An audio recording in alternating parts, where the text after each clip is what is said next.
Then is to consider new costs that might spring up. So for example, do I need a new laptop? If I'm hiring someone, what does that person need?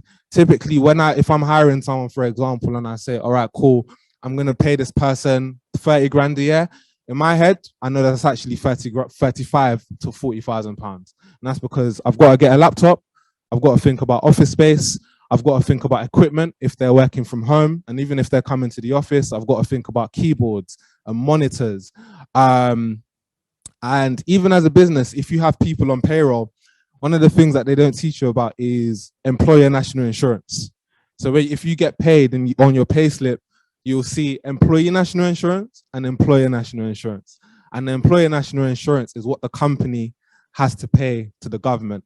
I absolutely hate that tax because I think it's outrageous. But that's because I run a business and I just think all tax is outrageous. But again, when you're hiring someone, that's not something that you consider.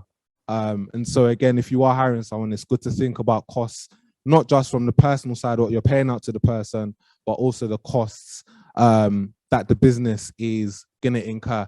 You might also want to think about travel. So for example, we're doing a really big project with a really important client and they want in-person interactions. And so maybe 6 months ago, that wouldn't have been the case. But now we've got a team all over the country. I've got people in Manchester. I've got someone in Grimsby, which is like a town that I didn't know of up until that person came to work with us. But now that person has to come down regularly, I've got to think about transport costs. What are the train costs like? I've got to think about Uber. So next week I'm setting up Uber for business because people might need cabs to get to certain places. People might be working late. And so you don't want to have a manual process for that. You want people to be able to do that in an automated way. But like I've said, costs more money. Will I need to pay rent? If you're in an office, for example, we're based at Somerset House and our rent is actually increasing. It was supposed to double this year, but it's increasing incrementally this year.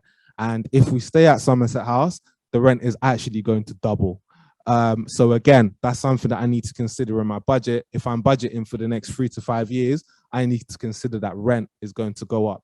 And chances are, if you are moving into an office space, organizations are going to want to recoup what they lost during COVID.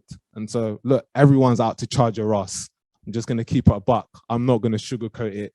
If you don't watch your costs in this England, the costs are going to come for you.